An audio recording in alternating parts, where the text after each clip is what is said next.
Hey everybody and welcome back. So I'm going to be showing you guys how I moisturize. A lot of you guys have been seeing my hair has grown so much, so I want to show you guys how I actually moisturize my hair.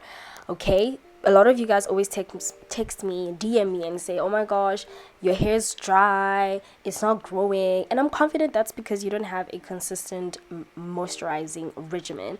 I'm just showing you guys the condition of my hair before I start moisturizing. It's throwing gang signs in the air, it's dry, it's standing up straight because there's no moisture. The moisture has kind of evaporated and left my hair dry, so we're gonna fix that. The first thing we're gonna use is water. You guys, please add a humectant to this. I decided just to keep it simple because a lot of you guys stress out when I mention a whole lot of things. So we're going back to basics. Use water as the first ingredient. Massage the water in, squeeze the water in. If you feel like you're ready, you can add a little bit of aloe vera juice into it, you can add hibiscus into it, you can add fenugreek, but be careful with that one. And yes, then you should be good to go. Then follow that up with a very watery, this is if you have low porosity, follow that up with a very watery leave-in conditioner. The first ingredient must say aqua. Okay guys, like I cannot stress this enough, it must say aqua or water. Massage that in, don't just slap it onto your hair and hope for the best. Squeeze it in, especially if you're moisturizing with twists. Make sure that you are squeezing the product in and massage your scalp. Please, whatever you do, do not neglect stimulating your scalp because that's how your hair will grow if you're massaging your scalp.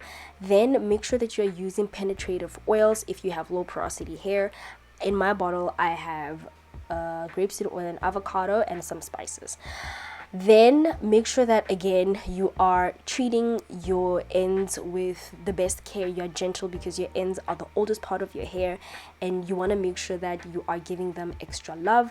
I'm using shea butter and I know you guys are going to be like, isn't that too heavy for low porosity?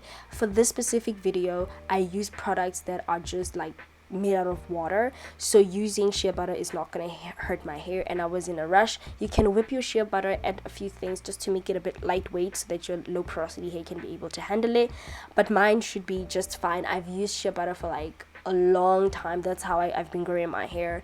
Only last year I decided to use a different kind of cream, which was the Afro Botanics, and that my hair also liked, so I just wanted to use shea butter in this specific video. And I focus it on the ends more than anything because again, the ends are the oldest part of the hair and they need the most love and care, and you guys will see that the shea butter is going to mold my hair, and I'll do close-ups just so you guys can see the condition of my ends.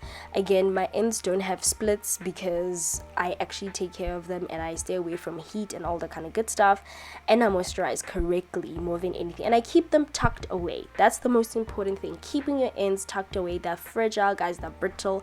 Make sure that you are protecting them even if you are rocking your twists.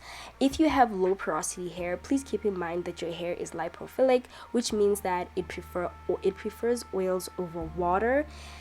Add a steam, invest in a steamer. If you have natural hair, it will really play it will make a huge difference in your hair growth journey. Also, please pre-poo. I have gone back to using coconut oil, but not leaving it in my hair, but using it as a pre-poo because it is a penetrative oil. It helps to protect the elasticity of my hair before I start my wash day. If you guys start your wash days by just shampooing and then continue to deep condition, I promise you guys your hair will break, or okay, your hair won't, I'm kidding, I'm just being dramatic, but you have to pre-poo your hair before you start your wash day. Okay, it's very important. I feel like I've discussed this before and I'll link the video up that talks about the importance of making sure that you pre-poo your hair or doing a hot oil treatment before you start your wash day. Okay, and I will link that up for you guys. Then use light oils. Okay, if you have low porosity, use oils that you know are not just going to sit on top of your hair strands, they're actually going to penetrate your hair cuticles, they're going to get in there, they're going to moisturize your hair. What is important and for you to understand is that even though your hair doesn't necessarily prefer water, it needs water. Okay, for it to grow, so that you can be able to handle your hair. You can't just start moisturizing without putting water on your hair, okay? Like, I cannot stress this enough. Then get into the habit of deep conditioning. You can do this weekly or bi-weekly. I do it bi-weekly, and this is what I was talking about earlier on. My ends are curly like, and I didn't use any curl enhancing products in this video. It's all of them are organic natural products, but you guys saw that my ends actually did curl up because I used shea butter. It's a bit heavy, and I want my ends to stay protected. Some of you guys, that's why your twists actually unravel, because you are probably not dividing your hair equally. You're probably taking a 40-60 split, and then your ends unravel.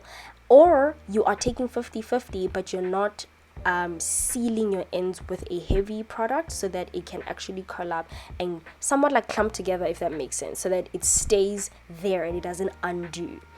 Then I'm just going to show you guys the condition of my edges. You guys will tell me if my edges are looking healthy or not, but you guys know what I use for my edges. My hairline, if you don't know what edges are, my hairline, okay? You guys must let me know, what products do you use to moisturize your hair? How often do you massage your scalp? And do you think that massaging your scalp grows your hair? Because I believe it does. And I'm going to go back into the habit of scalp massaging every second day, just to see what's going to happen to my hair. Tuck away your ends. You see what I just did? Tuck away your ends, make sure that they're protected. And this is how I moisturize my 4C low porosity natural hair. I hope you guys enjoyed it. I'll see you guys in my next one, and bye for now.